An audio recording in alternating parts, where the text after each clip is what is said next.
Welcome, everybody, and good morning. My name is Andy Sorrell, and I'm the chair of the Resilient Virginia, and I'm welcoming you here this morning at our 2019 Resilient Virginia Conference.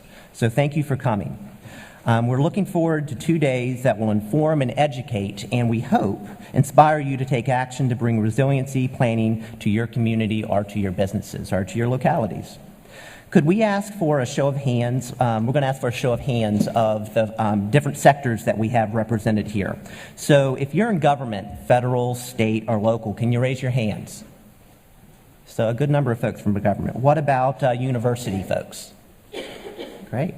What about community organizations, nonprofits, things like that? Great. And what about businesses, private businesses? Wonderful. Well, welcome, everybody. Thanks for coming. First, we wanted to welcome and recognize our Resilient Virginia Board of Directors who have worked with me and our Managing Director, Annette Osso, on the program and ideas and implementation of this conference. And I think we've got a slide here that I can click through here. Here's our Board of Directors: myself, Ellen Grapp-Loth, Jane France, Vestal Tudorow, Jerry Eastridge, Rebecca Joyce, Aaron Sutton, Steve Sunderman, Mel Boyle. If you're on our board, can you raise your hand so people can see where you are? All right. Thank you, everybody.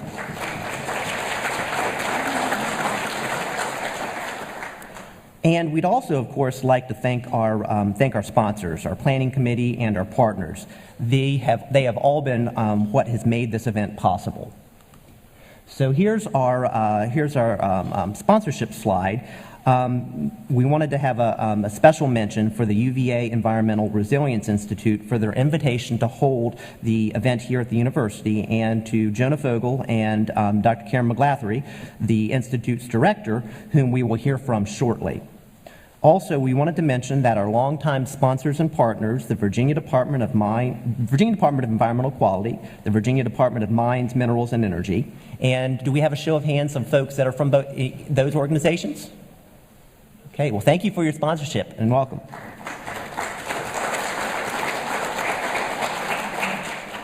We'd also like to thank our partners, the U.S. Green Building Council of Virginia, the Virginia Clean Cities Leaders in Energy, and Verident, I probably said that wrong, sorry, VML and VACO as well, so thank you.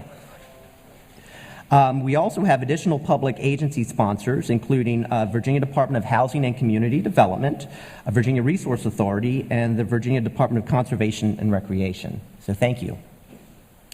We want to recognize private companies that have been annual sponsors of Resilient Virginia, as well as conference sponsors, Facility Engineering Associates, Hazen and Sawyer, and 2RW. Thank you.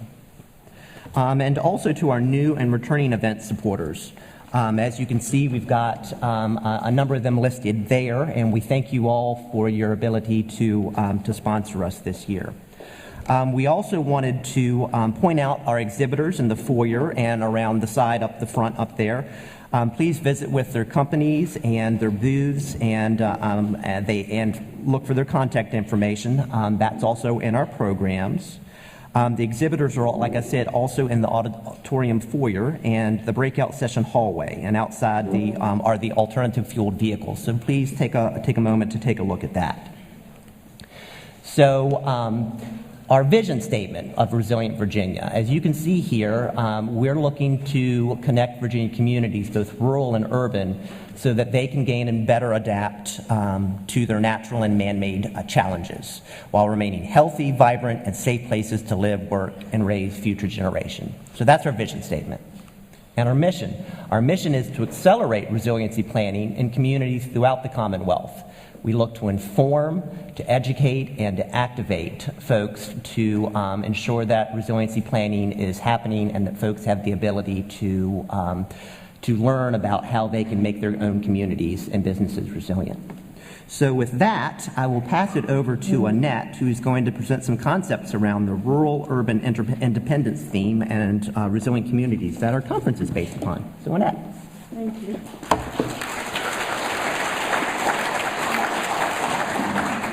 Well, I want to thank you all for coming again, and it's great to see the mixture of folks and folks from all over the state, and those are our goals, is to get a lot of folks together who may not always sit together around a table and really have the opportunity to discuss and think about what does resiliency mean for their community. We, about 2 years now, have been thinking about this rural-urban interface or interdependency and wanted to bring that forward as the theme for this conference because sometimes there's the thought that rural and urban are worlds apart when we'd like to think about it as that there are some interdependencies that are very important around sustainability and resiliency. So we put a little slide together and on that kind of thing, that there are shared concerns and then some particular aspects that rural communities versus urban may have to pay more attention to. So we want to just talk a little bit about that. As we know, the trend is for movement toward urban areas as centers of economic activity and consumption. In the dense urban areas, a resiliency scenario can include people living and working within easy commuting distance, energy production on buildings that are also highly efficient, urban ag and green spaces helping to counter the heat island effect while providing some food access opportunities in urban areas. Rural areas, however, remain very valuable, and that's where we want to make sure to put that on the table, as it were, in the bigger picture as well as to the people who live in those communities. Rural areas are locations for the production of the majority of our food, which is, of course, very important, and they also are places where water quality for those living downstream can be managed and hopefully improved.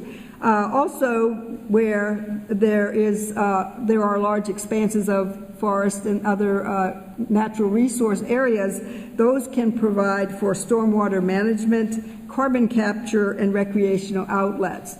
So we just want to put some of that out there as the value of both sides of the coin, as it were. And really, throughout this conference, our goal was to bring examples from rural and urban areas of ways that people are working on sustainability and resiliency or may be trying to go forward in those areas. So that is a theme you'll see throughout the conference. We just wanted to have our definition of resiliency up there, and as you can see, it's having the ability to mitigate risk while building the capacity to regain functionality and vitality in the face of chronic stressors or severe disturbances. So in the short term, that means having more ability to deal with extreme weather events or other high-impact events. In the long term, we're looking at climate adaptation and really some changes that communities need to embrace in order to deal with not only climate, but differing and evolving social and economic situations around the states and really, of course, around the world. So when a recent World Resources Institute article stated, climate action will shape people's lives, they should have a chance to shape climate action. So that is another theme of this conference. Again, is this our goal, again, to get the community members, the local governments, the businesses all involved with working on climate adaptation policies. As the article further states, this is an opportunity to build awareness, political commitment, and accountability for the kind of transformational change needed to get the world on a more sustainable and resilient path. So we also have worked to just define what does a resilient community look like, and it is a moving target, because what communities find is that there are ongoing challenges. But we wanted to at least put forth that there are these major elements of a resilient community. Of course, ecosystem services, which we spoke about, a variety of economic activities, and ideally, growing economic activity, community actions of a wide variety, and then the infrastructure and building side, the kind of built environment side of things. So we further worked to categorize a variety of different facets as coming under those 4 big categories. And what you'll see is the conference works again to address a variety of all these aspects, and what we're looking at again is just to point out a very multifaceted concept of resilient communities. So with that, I will turn it back over to Andy, and he'll introduce our morning speakers. Thank you.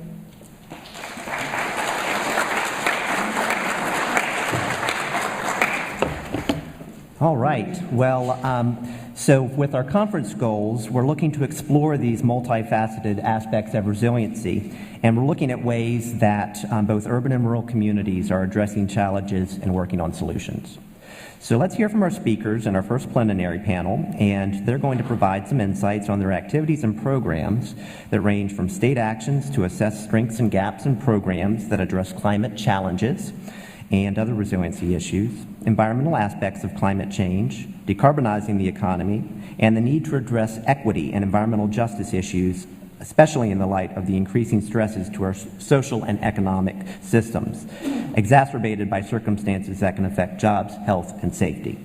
So I will do speaker introductions all at once, and then we'll go into our speakers. Our first speaker will be Joshua Sachs, who is the Deputy Secretary of Natural Resources for the Commonwealth of Virginia. And in this role, Joshua works on natural catastrophe planning and resilience, land conservation, historic preservation, wildlife, and outdoor recreation. Prior to his appointment, Josh spent 8 years as the Legislative Director for the National Wildlife Federation. Josh has degrees from Ithaca College and St. John's College. Next, we'll have Dr. Karen McGlathery, who is a professor of environmental sciences at the University of Virginia and serves as the director of the Virginia Environmental Resilience Institute. Before this, she was the Associate Vice President for Research for Sustainability and Resilience at UVA, and she's a graduate of Cornell and the National Institute of the Environment in Denmark. Next, we'll have Brad Townsend, who is a Senior Solutions Fellow and Innovations Director for the Center for Climate and Energy Solutions. He manages the Climate Innovation 2050 initiative, where he engages leading companies in collaborative efforts to identify challenges and pathways for decarbonizing the U.S. economy. He is previously, he was an Associate Director for Energy Innovation at the Bipartisan Policy Center, where he served as staff director for the American Energy Innovation Council. Mr. Townsend is a graduate of the American Military Institute, American Military University, and the College of Worcester. And we'll also have Jane English, who is the Environmental and Climate Justice Program Manager at the NAACP. She has also served as a crisis counselor at the Fellowship Health Resources Incorporated and a community schools coordinator at the Edgewood Brooklyn Family Supports Collaborative.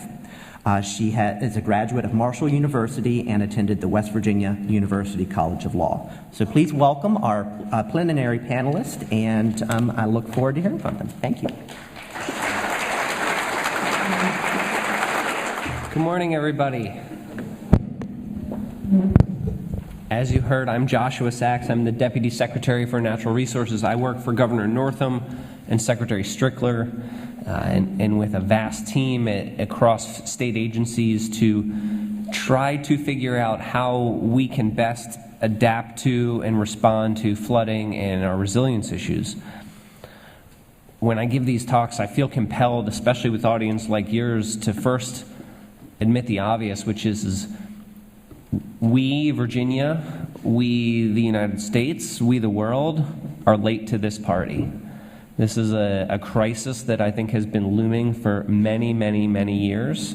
I think there were scientists, some of whom may be in this room, who were telling us about this crisis for many, many years. And sadly, action hasn't really come until recently. Conferences like this haven't existed until recent years.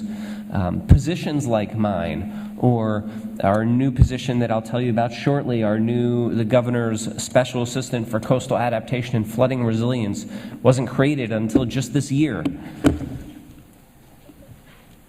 That's a challenge that we're all going to have to grapple with.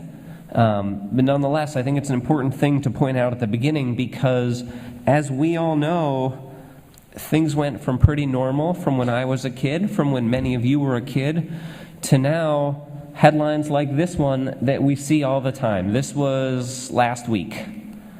This was about a year and a half ago, 2 years ago. I'm sure many of you remember this incident in Ellicott City. Here's a few from the Richmond Times-Dispatch, my local paper, from just the past couple weeks or months. We are seeing more rain events. We are seeing more severe storms. We are seeing more sunny day flooding, tidal flooding everywhere in the Commonwealth. It is becoming a pervasive problem. And it's not just a coastal problem. It's not just a Hampton Roads problem or a Tidewater problem. It's an everywhere problem. If you recall, we had some very significant flash flooding events just in Northern Virginia and Alexandria 2 or 3 days ago. This is the new normal. This is what we have to catch up with. This is what we have to deal with. In state government, all the way up to Governor Northam, this is something we take incredibly seriously. But we know there's a lot of work to do, and we know that with all of the partners that I see in this room, I see some leaders from state government, I see outside consultants, we are not going to get this done without all of your help and without the help of the federal government, who really needs to lean in and provide us a lot of help. So, a moment ago, you were shown a definition on resilience. I didn't know that was going to happen, so I thought I'd bring my own. My definition comes from the Intergovernmental Panel on Climate Change, the IPCC, the UN's panel.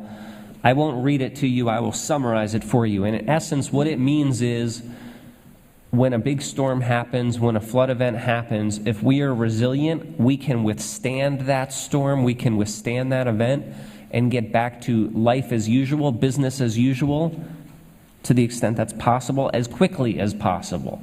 We want people to be able to return to their homes quickly, or hopefully never have to leave them. We want their grocery stores to be stocked. We want their power to be on. And that's what resilience means to us in the Commonwealth. It can mean a lot of other things. There are many secretariats in the Commonwealth. There are many agencies. There are people who are very concerned with making sure the servers keep working. There are people who are concerned with our agricultural fields and to make sure they are resilient. In the context of the work that I do out of the Secretariat of Natural Resources, in the context of the work of my boss, Secretary Strickler, who is also the Commonwealth's Chief Resilience Officer, what we think about is withstanding the storm, keeping people dry, keeping the roofs attached. We're mostly talking about flooding and hurricane and storm surge, while our efforts do also include things like wildfire in the west and tornado. In Virginia, flooding and flood events, sea level rise and land subsidence are the big ticket items, the biggest perils that we have to face, and that's what we tend to focus on, and that's what I want to talk to you about a little bit today. So, I apologize, this is going to be hard to read. You don't have to read it all.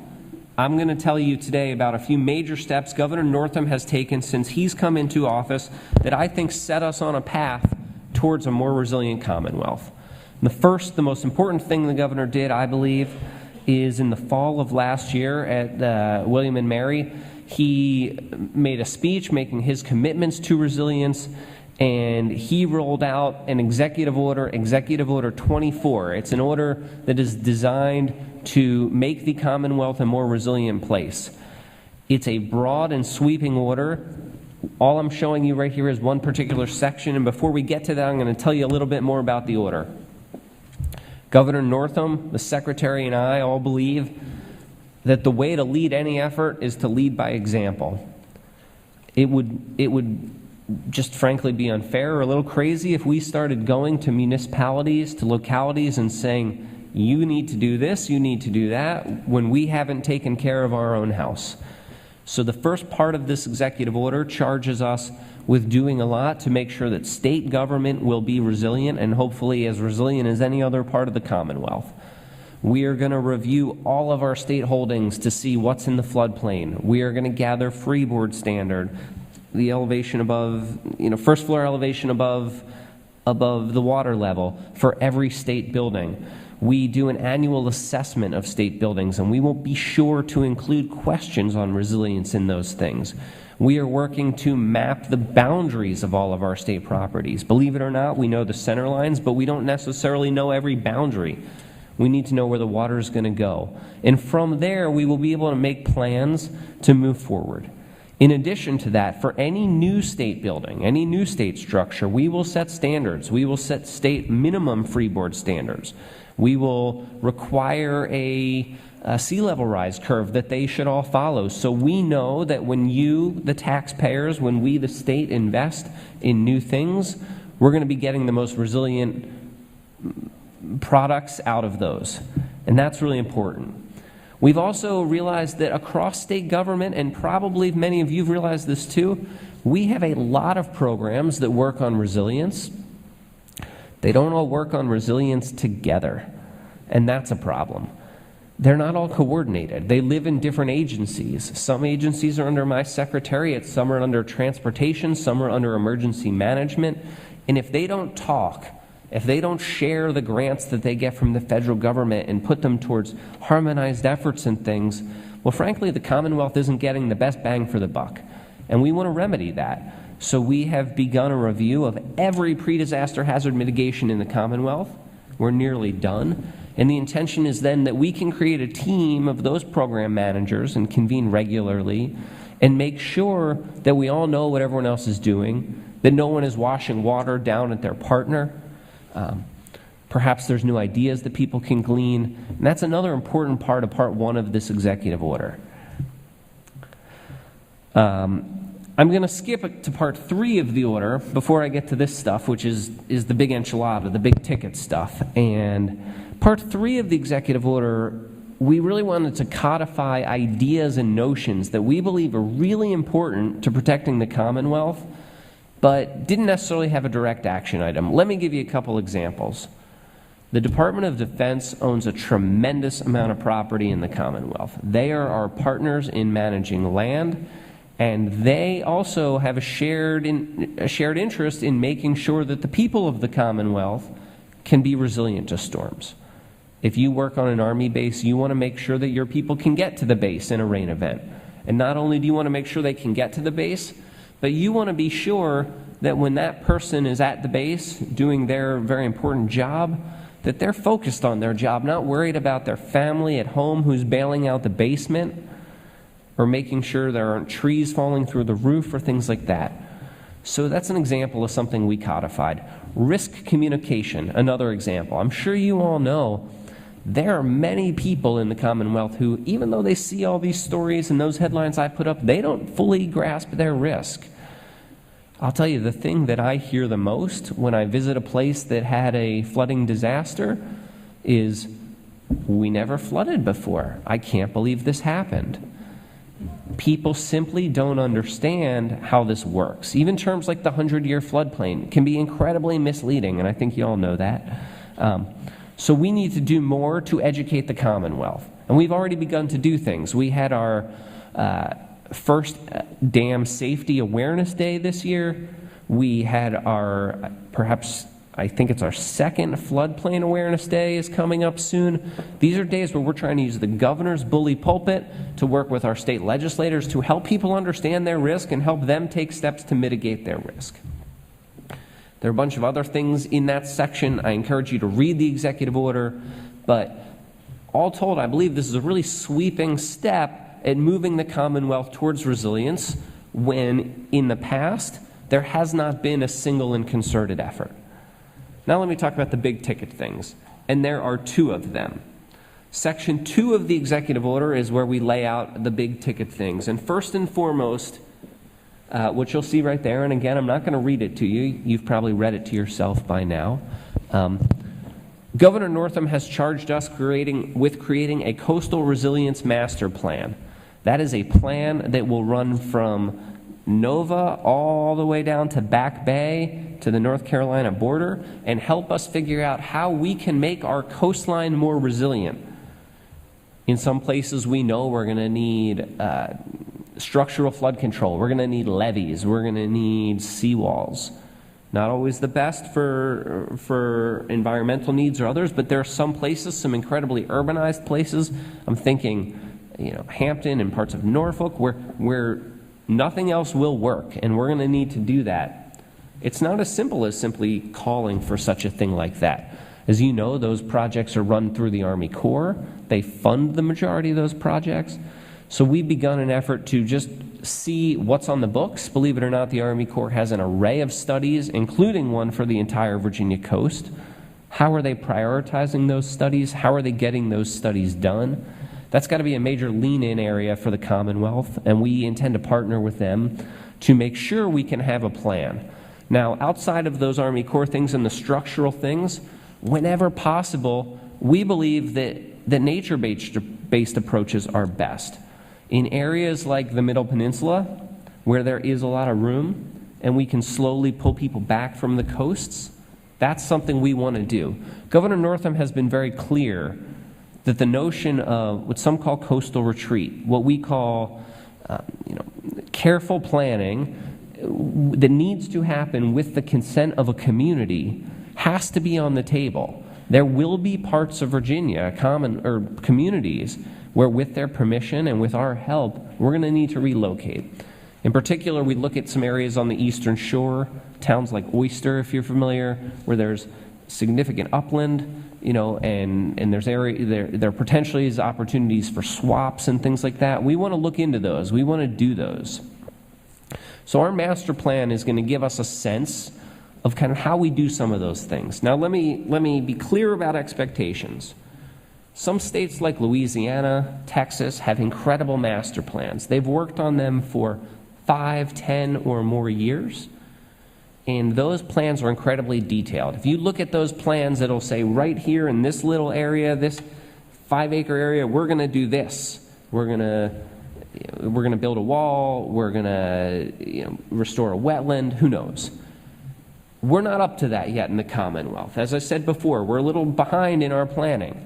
What I think you should expect from our original master plan is concepts, regional concepts in areas. Here are the things we intend to do. Here are the tools that we can avail ourselves of or make available to the Commonwealth. Here are ways we can fund it. And that super detailed type of master plan that you see out of Louisiana, give us a few years.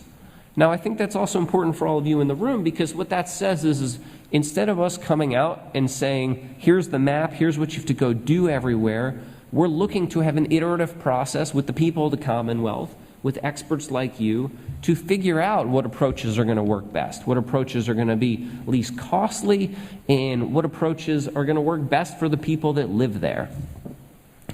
So that's some of the master plan. We have been doing a series of listening sessions. We've been working a lot with the PDCs. We've been trying to reach out to stakeholders. If you feel like you have not been included and you want to be included, you have thoughts, you have interest, by all means come see me afterwards, or reach out to Admiral Phillips from my office, who, as I said before, is in charge of this plan. We'd be thrilled to talk to you about it. I want to talk about one other piece of the executive order, also in the sort of big ticket item. The way I often think about how we're going to approach flood control in the Commonwealth is top-down and bottom-up. The master plan I just explained to you is the top-down approach. We're going to look holistically at the big picture, and we're going to figure out our holes, and we're going to work from there. The bottom-up approach is the governor, has asked the Department of Conservation, which houses our dam and floodplain safety programs, and our floodplain mapping programs. They are the ones who facilitate the National Flood Insurance Program for the Commonwealth. And we've asked them to do a complete review of their laws, their regs, and their operations to make sure we are best serving the people of the Commonwealth. If you look at an event like happened in Alexandria last week, or Arlington, pardon me, if there's something that's going to help more, I believe it's going to be the work out of this, out of Section 2, out of this report, than the master plan. Because I don't think we're going to build a seawall in that area. But if we can do more to help that community better understand their floodplain, better communicate their risk, engage more in a FEMA program called the Community Rating System, which helps them get points and lower flood insurance rates for reducing risk and communicating risk. If we can find ways to use our hazard mitigation grant money from FEMA in innovative ways to do that, these are all going to be ways we can make the Commonwealth better and help at sort of the individual community level, the home-by-home level, so to speak. And if we put those together, I think that's going to really help us. I also want to make the point that too often when we talk about flooding in Virginia, we talk about Hampton Roads and the coast. And while the Coastal Master Plan has coastal in the word, I want to make clear that everything I'm talking about here in this plan, this deals with flooding across the Commonwealth. This deals with riverine flooding. Some of our greatest instances of flooding are riverine flooding, are not hurricane or tropical storm-driven flooding. And I think I'm really proud of this report. I see Russ Baxter over there, who is in charge of that department and has been a great help in helping us write this report. My intention is this report is going to be submitted to, per the EO, going to be submitted to the Commonwealth Chief Resilience Officer, my boss, Matt Strickler, in a matter of days. And then he will be able to read it, review it, share it with the governor, and then at some point we will be able to make this public and start to move forward on these steps. These are a few of the things the Commonwealth is doing to make us more resilient. I think that's really important. Before I leave you, I want to just share one other thing with you. There are some tools that we get to look at that help us know about our resilience. Some of you may be aware of this. Are you all aware of this? People know about social vulnerability indexes? Okay. This is a tool that was created by the Center for Disease Control. We've adopted it some in our own respects. But what this does is this is a way to tell if a community is vulnerable socially. You can see right here, it looks at whether it is a community made up of minority populations. Is it a low-income community? Does it have good access to transportation? An array of factors. The more vulnerable a community is generally, the more vulnerable a community is to flooding and the less resilient it can be. And just to give you an example, this is what the overall map looks like. Of course, the darker the color, the more significant it is. And this also becomes sort of an environmental justice issue. If you look at some of our communities, look down at the bottom of Danville there. I'll do some zoom ins and you can see, it's a little harder to see because I've tried to show you a little bit of the ground view underneath.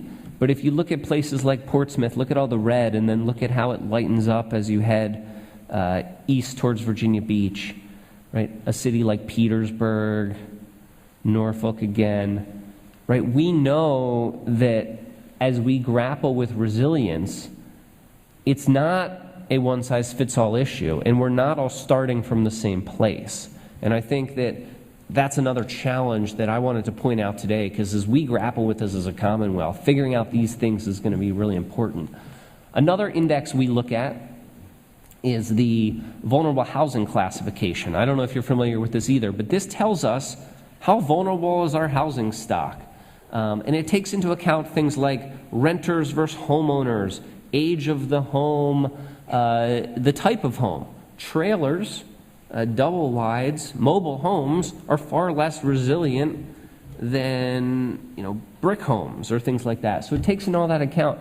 And we can see again, not only where we know where our flood risk is, we can overlay things like this and see where our housing risk is. And again, if I just tick through for you some of those same places, you will see, green being the fragile housing stock, empty homes, and sort of greenish being fragile stock. You will see in those same areas, some of these vulnerable areas, we have these same problems. So that's the end of the slideshow. I just want to make a few more points. what I think I've done today is not give you the answers.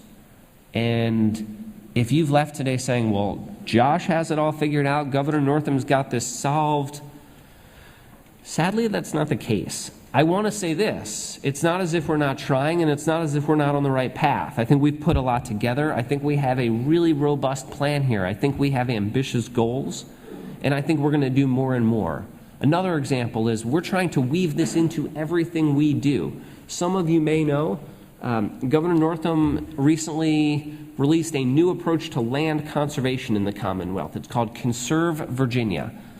The approach says instead of gathering acres, as many as we can, and sort of more is better, our approach to land conservation now is better is better. And how do we identify lands that are going to give the most value back to the Commonwealth, back to the taxpayers? And I'm proud to say that one of the layers built into that Conserve Virginia is a flooding and floodplain layer. It allows for wetland migration. It buffers the river systems in the western part of the state with greatest propensity for flooding, and it gives those floodplains, it provides floodplains for the rivers to run to reduce flooding. So there's a lot more to talk about. There's a lot more to be done from the perspective of the Commonwealth. But I wanted to just quickly give you an overview of a few things we're looking at, a few things we're thinking about. We have a lot more work to do. I hope you will all work with us. Thank you for hearing me. And again, I look forward to partnering with you and everyone else in making Virginia a much more resilient place. So thank you.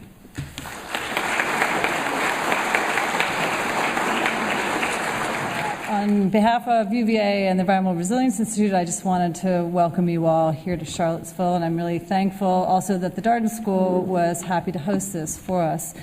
I'm here to talk a little bit about what we're doing at the Environmental Resilience Institute at UVA, but also more broadly how universities across the Commonwealth can play a role, an important role, I think, in developing resilience strategies. I think you hear some common themes throughout these talks. My first point was the same one that Josh just made, which is that we are facing a new norm or a new reality.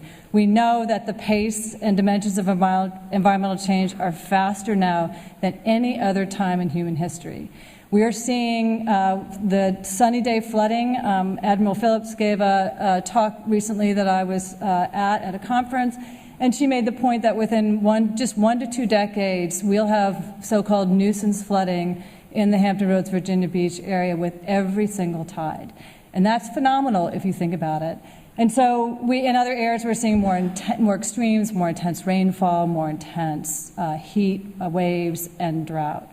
And so this, from an academic perspective, from a research perspective, this requires that we need new approaches to address this, again, from a research perspective. We need to sort of move away from just understanding sort of curiosity-driven fundamental research to think about research with a purpose or community-engaged research. And so that's really what the Environmental Resilience Institute is all about, connecting with communities, doing research that has actionable outcomes. So the Environmental Resilience Institute, just as an overview, we were established in 2017 after about a 4-year ramp up. Our goal is, again, to be a bridge between research and practice. We do this through 3 sort of pillars, as it were, of the work that we do. We develop interdisciplinary teams across the university. We have about 200 faculty growing from all 11 schools at the university, from natural sciences and engineering to architecture, business, law, commerce, education, architecture, planning. So the full Monty, as it were. And we believe that resilience solutions, obviously, we're all here representing multiple sectors, don't lie in any one discipline and don't lie in any one sector. So building these interdisciplinary teams and providing opportunities for that, and also building partnerships with people like you in the room to translate our research into practice and policy. So that being the bridge between research and practice. And then we would be remiss if we did not focus on the next generation who's going to carry the baton, the students. So we have a number of programs that I'll talk about in a minute that engage students in all aspects of the work that we're doing. So I want to give a shout out to Jonah Fogel, who some of you may know, who's been deeply engaged in the Institute for the last year and a half, focusing on the how, which he keeps reminding me, it's not just the what, but the how, which is how do you get people together who wouldn't normally talk together, who don't speak the same language, who don't even necessarily have the same definition as we can see of resilience, or even think about what the metrics of success are. So many of our programs are focused on bringing people together, developing these projects from the nucleation of the idea all the way to the translation and to the partners and people who will use them. And so this just lists some of the various programs that we have from, for example, rapid response grants. So after Hurricane Matthew, we issued a call that it said if you need some money to try to take it, not in an optimistic way, take advantage of this event, let us know. We'll give you resources to collect those new data, to make those connections with people who have information to give to you. And that was really a very generative process, and it covered everything from water quality to the role of the arts in building community resilience. And we actually have a big event happening this fall in that area. So seed funding, project development, community engagement, and partnerships and engagement with students. I wanted to just highlight, our programs focus on 3 themes. We think a lot about climate adaptation and climate resilience. We have projects looking at water and energy futures. In particular, we're just about to launch an initiative on carbon capture or negative emissions, and then also on environment and health. These 3 programs we have a global reach. We focus on global problems, but we have a big focus on the Commonwealth. And so I'm just going to give you 3 examples as to illustrate the kind of work that we are doing. We are really interested in developing new partnerships, co-developing ideas and projects with people like you in the room and with students. And so I'm really interested in hearing, both Joe and I are interested in hearing from your ideas. So one is a project that's led by John Goodall, an engineering faculty, and the UVA Link Lab, which uses essentially smart technology to address societal problems. John is working on recurrent flooding, and as Josh just mentioned, it's not just a coastal flooding storm surge problem. It's a watershed problem as well. It's a rainfall problem. So John is working on models that predict flood vulnerability from flooding, from rainfall, and also river flow and storm surge, to predict risk for different areas. He's also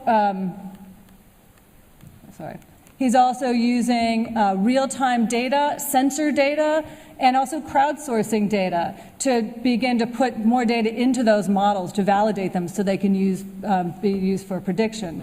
So he's developed new rainfall sensors that are being deployed as a network all throughout. This is in Hampton Roads area, or Norfolk area. And then linking, ways for people to say, hey, this road is flooded. This is the time. This is the place. And so all that goes into that technology, and the information goes into a network that is being tested to use for managers to redirect flow, for example, in holding ponds, to close roads and avoid the sort of disruption of transportation that would occur. So he's working very closely with the Department of Transportation. And he's also working, he and Admiral Phillips have had conversations about how to build this into the resilience plan. So another, again, is a theme that Josh mentioned, is the use of nature-based solutions, especially in rural communities, to confer coastal resilience to coastal communities. UVA, actually, our lab is in Oyster, which you just mentioned. So we have been working for the last 3 decades on understanding how natural, healthy coastal systems protect coastal communities when they reach tipping points, and that no longer occurs. And so we have a very broad knowledge base that we can apply to understanding these nature-based solutions. And so we've been working over the last decade using these data for restoration and also involving citizens in a citizen science projects. And this is in a close collaboration with the Nature Conservancy. Again, this is on the eastern shore of Virginia. And so we're looking at how do we build oyster reefs in a way that will protect the water-based economy, that will provide habitat value and ecosystem services, that will prevent erosion of certain areas along the coast. And then we use that, and we have built an app in the Nature Conservancy's Coastal Resilience Decision Support Tool, which is a national tool that we're now applying to Virginia. And so we can use those data in a tool that can help managers, decision makers, visualize what the future might look like. And I would say that the listening that Josh mentioned is really important. The Institute for Engagement and Negotiation here at UVA is very involved in a resilience action framework tool, feasibility tool that goes into local communities and says, how do you define your problems? What are your issues? What's important to you? How can we help you develop a resilient strategy? And then how can we help you develop metrics to see how well you're doing? And how can we connect you to people who can provide you resources that may help you reach your goals? And so this is, again, as Josh mentioned, an iterative process. Citizens involved in the beginning, citizens involved throughout, citizens and stakeholders in planning districts, and local and state governments involved throughout the process. The third example I was going to give is something that's a little closer to home, that is focused on social equity, environmental justice in the region around the Piedmont, around Charlottesville, and the counties that surround us. And this is the new project launched by UVA called an Equity Atlas. Essentially, it's a data gathering and mapping tool that allows us that aids in decision making on a variety of topics. And we're supporting the aspect of that, looking at environmental change and vulnerabilities to exposures, either to, for example, pesticides, or looking at water quality or septic system quality. And the idea is that, if we have a way to visualize and understand those inequities, if they occur, we're better able to work with our community partners here, the Health Action and Rural Region, and also SMART Seville, in terms of understanding how to make informed decisions in terms of vulnerability and resilience of these communities. And then again, I just want to circle back into the students, because again, this connects to folks here in the audience. We do provide students we kind of mirror what we also do with the faculty. They're part of the research teams. They can design their own interdisciplinary research projects. They can design a project where they're advised by a faculty member in 2 different disciplines. For example, I had a student who worked on carbon capture and carbon sequestration and marine systems. She worked with me and a professor, Mark White, from the Com School, beginning to put a dollar value on these services. We actually were the authors of the International Protocol for issuing carbon credits for restoration.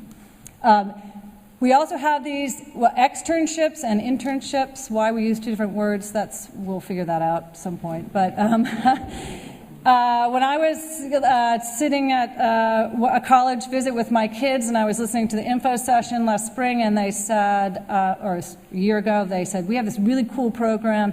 Every single student has a 1-week job shadowing with an alumni during the January term. And I thought, that's a cool idea. So I went back to Jonah, and Jonah made it happen, working with the Office of Career Services. So we send students for a week to work out during our January term to job shadow, to get an idea of what it's like to do science in a different sector other than sitting in a classroom. We also have summer internships that are 12 weeks long, and this year we had over 250 applications. So we are looking for more partners. We're looking for more opportunities.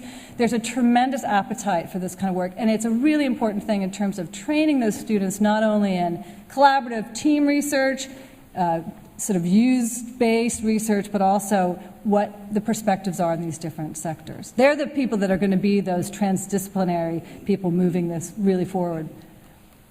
And so I just want to close by saying we are thrilled to hear in June that President Ryan has identified environmental resilience and sustainability as one of his top 5 research goals for the university moving forward. So we're really excited about the possibilities beyond what we're doing right now and growing those, and also partnering with the community in terms of the service that our research can provide to meet some of these resilience challenges. And I just want to thank you. Here's our contact information. We have a 2-page handout up at the top of the stairs, and look forward to talking with you more in the next 2 days. Thank you.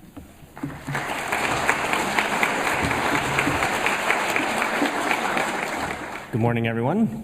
Just want to say thank you to the team at Resilient Virginia for the opportunity to talk to you this morning about a project that I work on at the Center for Climate and Energy Solutions called Climate Innovation 2050.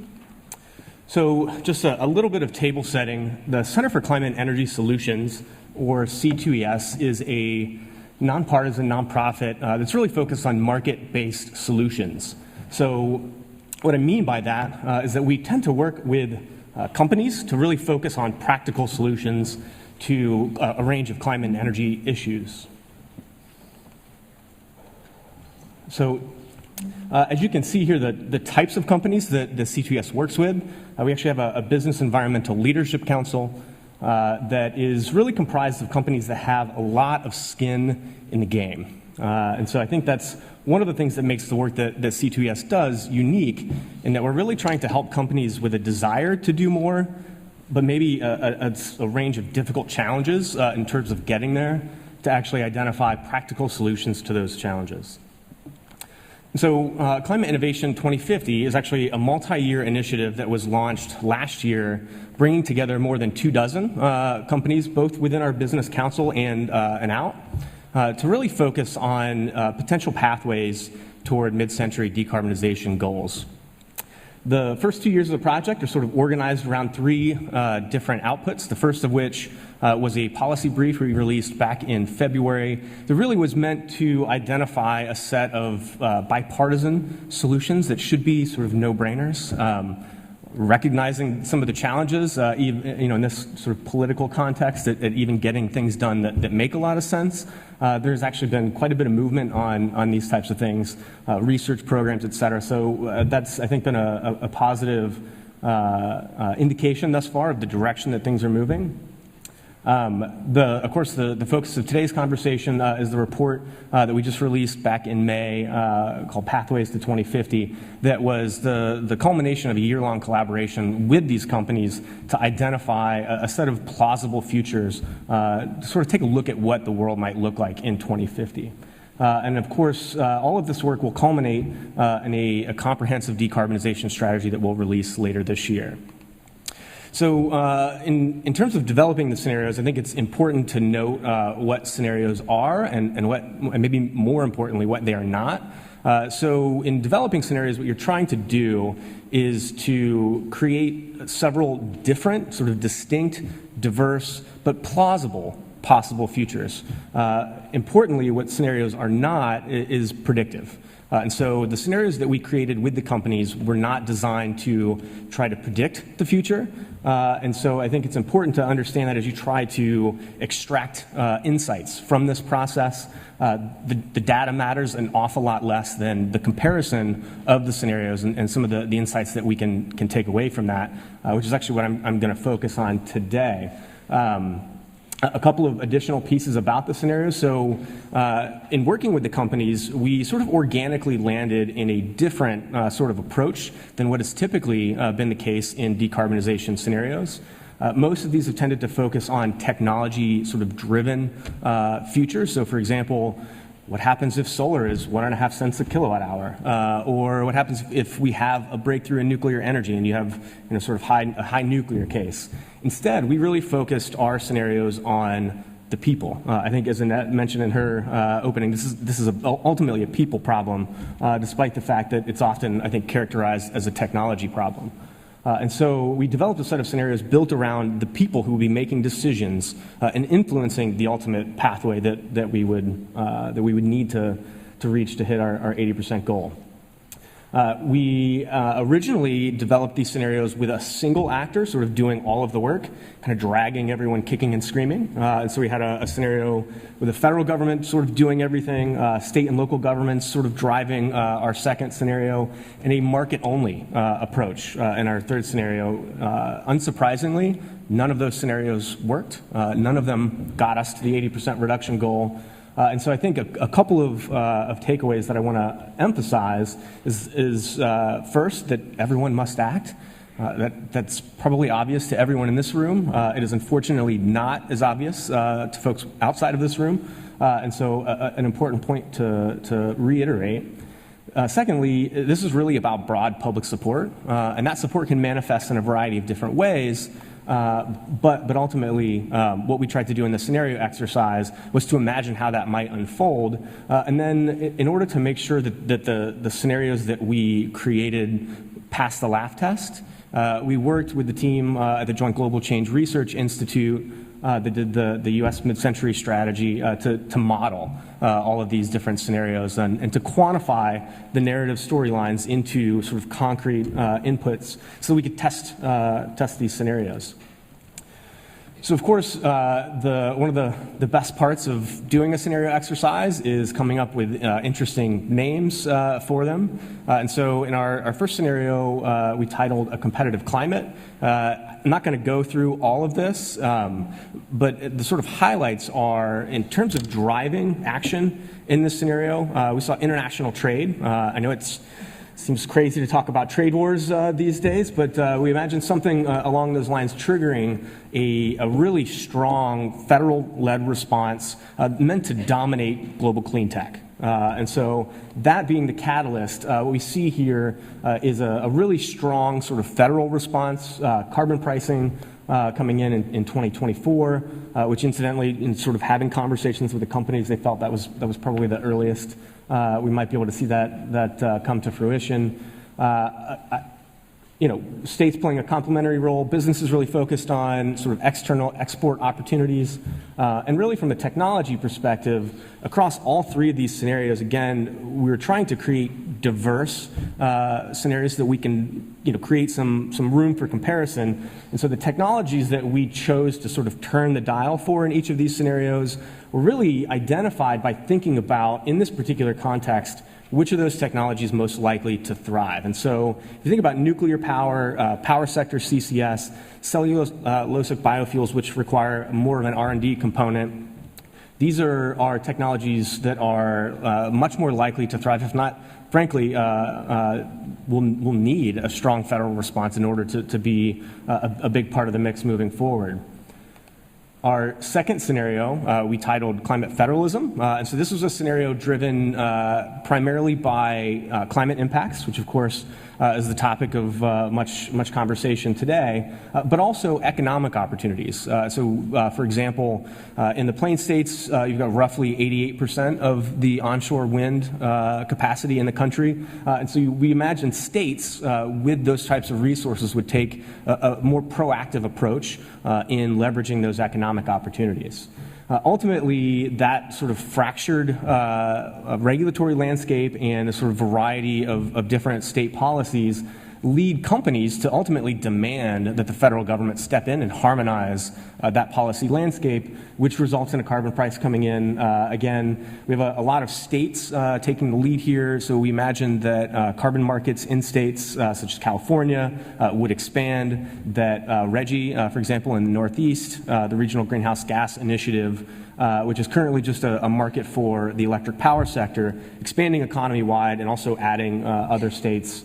And in this particular scenario technology, we really imagine that a lot of the solar and renewables, electric vehicles, for example, would be imported because of the less robust RD&D investment program. The last scenario was really, I think, the most interesting and certainly the least conventional. low carbon lifestyles, we called it. And this scenario is really driven by urbanization, increased densities that are afforded in those urban areas, of course, assuming that you can capitalize on them.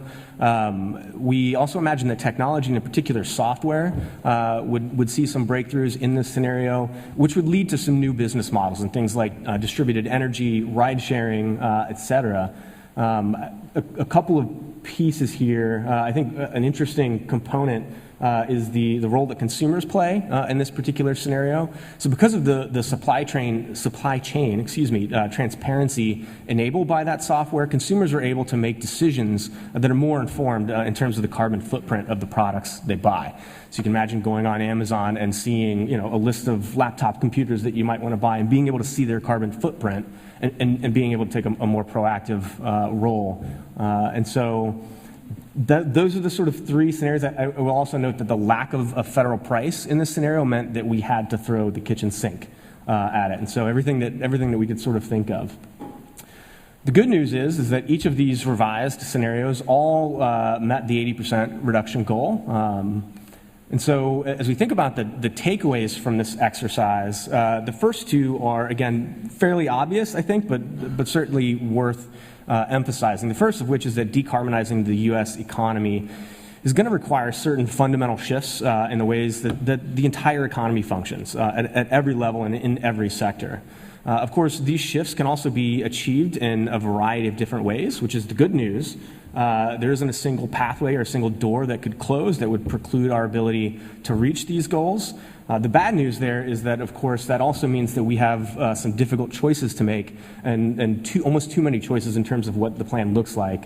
And so that can obviously create uncertainty that in a political context can be paralyzing. So just a quick look at these strategies. So on the top figure here, what we've got is a waterfall sort of identifying the key strategies in decarbonization, and in the competitive climate scenario, sort of walking through the relative contribution of each of those strategies in decarbonization. So the sort of first big bucket there is decarbonizing the energy supply. This is energy efficiency. This is zero carbon power, and also fuel switching. Carbon sequestration plays a significant role across all three scenarios.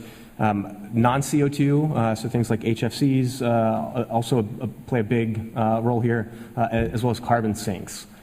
The bottom figure is a sort of a side-by-side look at the relative contribution of each of those strategies across the scenarios. So as you can see, it's all the same. It's the same tools. It's just a question of how much you might lean on a particular one given that particular scenario. So, for example, CO2 removal technologies played a much bigger role in a competitive climate than in climate federalism. The next takeaway that I would highlight is that decarbonization is going to require that everyone plays their part, and that is not just sort of around the margins. Again, as I'm sure everyone in this room is aware, this is really going to take all oars, in the water, rowing in the same direction, and doing so with a significant commitment. And this, I think, speaks to the earlier mention of the two different rounds of scenarios that we had to develop. So in this figure, the dotted lines are actually the first three scenarios, which roughly translated to the final scenario. So the federally led became a competitive climate, and so on. And again, so this is just sort of a comparison of those two. Everyone really has to play a role. One individual actor in the market itself is not going to do it. Another, I think, important point to note, especially given the sort of current conversations around innovation, technological innovation is important, it's necessary, it's also insufficient. In this particular figure, and I'm excited to get to break out the pointer here, on the left y-axis, we have the generation mix of the power sector in a competitive climate. Just in the power sector. And so what we've got here, you can see in the bar graph, the relative contribution of each of these technologies to the generation mix. On the right y-axis, we have the total emissions. You can see the dots here, or the diamonds rather, are the emissions level. In the three cases that we have here, this was a sensitivity analysis that we ran. The first is a reference case. So reference policy, reference technology assumptions. You can see roughly what the mix is and where the emissions total is. In the second bar here, we applied every single technological breakthrough that we had in the competitive climate scenario. And we saw some changes in the mix, not a ton, a little bit of gas got pushed out. But we really didn't see, maybe a 7 or 8% emissions reduction, certainly far short of what we need to accomplish.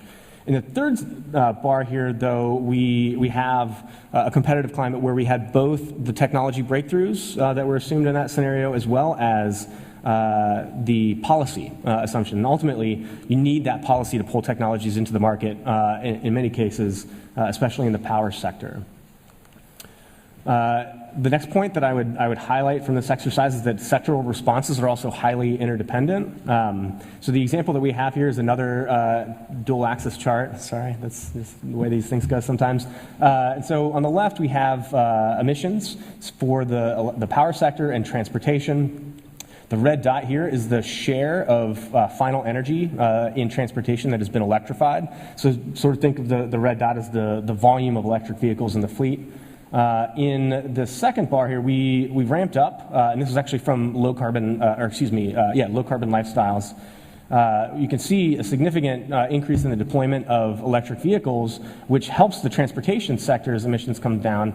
But because of the increased demand in the power sector, if you don't decarbonize, you actually negate some of those gains because of the fact that the power sector that's providing that electricity isn't decarbonized.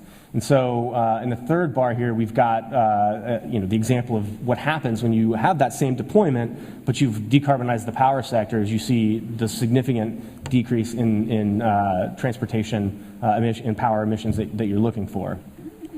There are a couple of other points that didn't derive specifically from the quantitative portion of this exercise that I want to emphasize and close with. The first of which is that success is ultimately going to hinge on significant increases and high levels of public support, and that can be expressed in a variety of different ways. Decarbonization also requires every tool in the toolbox and every technology at our disposal. This is, given just the volume and scale of work necessary, we can't afford to take any options off the table. The last is that the private sector really has an important an essential role to play in decarbonization, certainly not the least of which is their sort of on-the-ground perspective, but also there are things that we need the private sector to do in terms of leadership that it really is an absolute must. And so with that, I will close. I will note the best news of all is that you don't have to have memorized all of that. I did bring a stack of reports, so for folks that are interested, I've got a box over here as well. Thank you.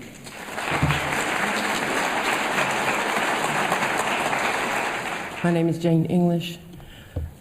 I would first like to thank Annette Osso, as well as Dr. Karen McGlathery for inviting me here to be part of this wonderful convening. I work with the NAACP office. I bring greetings from our president and CEO, Derek Johnson, also our chair, Leon Russell, and our president and CEO, Derek Johnson, and our Environmental and Climate Justice Board Committee Chair, Kathy Eglin, and the architect of the NAACP's National Environmental and Climate Justice Program, Jackie Patterson. I would be remiss if I did not call for a moment of silence for Heather Heyer. If you desire to join me in that, I wish that we would do it now.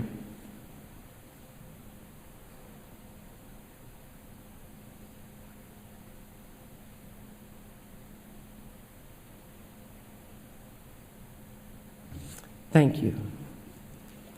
I bring that up also to honor the memory of that young person who died opposing hate. Because one of the things we have to come to terms with when we talk about resilience is that we will not survive if hate is a part of the formula. We are going to have to come together. We live in communities now that are more diverse in the United States than ever. We live on a planet where we get to understand cultures and people from all over the planet that we never even knew about, languages we never heard, food we never tasted, places we'd never been. But we can't have a resilient population of people and communities if we do not take in all of the factors that make up this planet and the communities in which we live. The Environmental and Climate Justice Program of the NAACP has 3 key objectives. First, reduction of harmful emissions, particularly greenhouse gases. Second, advancing clean and efficient energy. Third, strengthening community resilience and climate adaptation. So I come to you today understanding that we have a long ways to go. I respect Josh's presentation this morning because when he was talking, I felt like, oh, we're not so far behind. We're right here in the mix. All the presentations today are the same. We're all singing off the same sheet of music. And that was very, very heartening. I've heard it here, I've heard it in New Orleans, I heard it in Cleveland, and it really is very, important to understand that you are living in a climate where people are recognizing the need to deal with climate change and climate adaptation, and that the tools are in place to do so. So the bottom line is for us to take this information back to the communities in which we live and get people engaged. Because we can have all of our PowerPoints, we can have all of our toolkits, we can have all of our people employed trying to get this information out. But if the people in the communities where we live aren't at the table, then it's all for naught. So several things that we do. We have 2,200 branches for real throughout the United States, 1,200 that are excessively active, and we go into communities where we are now building environmental and climate justice committees. Here in Virginia, we are working with our state conference to enhance the work of our climate justice work. Karen Camplin is our environmental and climate justice chair here in the state of Virginia, and she and I will be heading over to Richmond this evening to do a community solar workshop, community solar and resilience workshop with people in Richmond. So the point is if we're to do this, we have to recognize that there are differentially impacted populations. I heard Josh and Karen both speak of populations of people of color, low-income communities. We also include seniors. We include single parents with children. We include the LGBTQ population. Because we have to understand if the way these populations are currently treated, the evidence is there that in any kind of crisis, if we do not recognize that differential, then they're not going to be part of the solution. Or they're going to have another round of inequitable solution processes. We believe that it has to be a democratic process. We can no longer ignore the fact that when Katrina happened, it opened everybody's eyes. That was an eye-opener. Okay? But it didn't just start with Katrina. Okay? But when it happened, it happened. Every time we see people leaving Florida, please understand, there are not public transportation processes in place for people without transportation to get out of there. So unless you have a car, relatives or people going north or west, unless you have a lot of credit cards or a lot of cash that you can use to get petrol, to get your car out of there and your family out of there and food, okay, then you're going to get stuck in Florida. So every time you see that line of cars coming out of Florida, just remember there's an entire population that is still in Florida that unless they have a resilience plan, some of those people will die, and do often die. We don't hear about the deaths. Okay, Chicago. I think it was 1987, Josh, you could probably know this one, when there was that heat crisis, and over 100 people died. So, we can look at this, and I know I'm talking about the problem and not so much the solution, but in this way, the NAACP solution is to get into communities, deep into communities, and listen to people, and hear, and help do the mapping, help provide the tools, help people do their own mapping, help people understand what is in their community and what's needed in their community. Who is it they got to go see? Who is it? What boards and committees do they need to be on? We want people at every climate adaptation or sustainability table in this country. And that's why we're doing the education. We just released our communities, our Power Toolkit. It's one of many of our wonderful toolkits. This one is specific to resilience. It was released in Compton, California, where we're going to pilot the use of that and make it into a model. But we're not going to just not use it other places. We are going to use it other places. But we will make that as one of our models where we want to work on it. We have to engage in social cohesion. We have to engage in healing justice. We have to engage in understanding that there has to be sanctuary for all. We have to understand that, if for no other reason, a moral reason, and if you can't find a moral reason, just think about it, it could be you. We have to talk about cultural preservation. And we may not always look through the same lens on culture, and that's okay. It is so okay, because it is your culture to be defined. Other people cannot define your culture for you, but then we cannot impose our culture on other people. So we have to come to some type of common good or understanding of how do we preserve our culture and respect cultures at the same time. And this is very important. We did a pilot youth scientist project in Indiana. We're going to expand that. The next place will be Illinois. There are other places in the United States that want to deal with that. We have several wonderful partners that we work with on a regular basis. We work with Climate Central, and we've done 6 sea level rise trainings throughout the United States, and we're going to do another 6 this year. When we work with Climate Central, we go into a community and we end up with an academic at the table that is the scientist that has this wonderful way of explaining things to people who don't know anything about science, and can take the sea level rise and make it look like, I don't know, what, something cute and pretty. But they really make it so that you engage and understand what that is. We did one on the Delmarva Peninsula, and we did one in North Charleston, South Carolina. In the one in North Charleston, South Carolina, we included the Gullah Nation. The Gullah Nation is very vulnerable right now. They're just as vulnerable as Alaska, with all of the islands and peninsulas off of Alaska. They're just as vulnerable as Louisiana. Baton Rouge, we're just off of that coast, are an indigenous population that needs to move now and are refusing to move. Why? Because of that culture's respect for the land and connection to the land. And we are perplexed about what do we do in these circumstances, both in Alaska with the indigenous, both with in Baton Rouge or just off of Baton Rouge with the indigenous. How do you convince people that you need to move, because guess what? This is not going to be here in a couple of years, maybe, and it's happening faster than we like to believe. So these kind of issues are going to be reoccurring, as Karen said. It's not just when the big floods come. It's not just when the hurricanes and tornadoes come. It is on a daily basis that rivers rise as a result of things happening, weather events happening in other places. So how do we deal with that so it's not at the last moment that we have to go and visit a population or have their leaders come and tell us that we're not moving? You know, it's going to rise and that's it. But we're not going anywhere.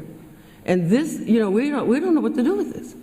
And unless they come up with the solution, we can't impose anything on that population. The same thing in Alaska. So, you know, we have to look at this in a way that how do we respect cultures, but also what is it going to take for us to be able to do this in our own communities? Because when those mini floods, or what we see as floods, like in my neighborhood, I live in Southwest Washington waterfront, a block off the river. When I see that water, I'm like, oh, is it going to happen here? When I was driving here yesterday, I came from Baltimore, and I came a beautiful scenic route. Oh, it was so beautiful. And I came through this torrential thunderstorm, electrical storm. And when I was at one stoplight, I looked out the window and I kept thinking, oh, is this going to flood now? Oh. And I kept looking for the lights in front of me to see if I was keeping up. And then I was thinking, oh, I better not get too close. And I'm thinking, this thing could really happen. It happened last week. Arlington. I mean, it happened in so many places. And so if we don't come to the table, if we don't get involved and understand the language and the processes around doing this, because we have the responsibility, because we have the knowledge and understanding how to do it, how to get to those tables. But we have to do it, and we have to bring other people into those rooms. I won't talk much longer. I respect the idea that I did have an opportunity to go to Poland for the climate conference. And you're right, Josh, we're way behind. We've got to get our young people to those conferences. You should have saw those young people from all over the world, but not that many from the U.S. So I say with you, as I leave you, thank you for the opportunity to serve, and thank you for being so polite listening.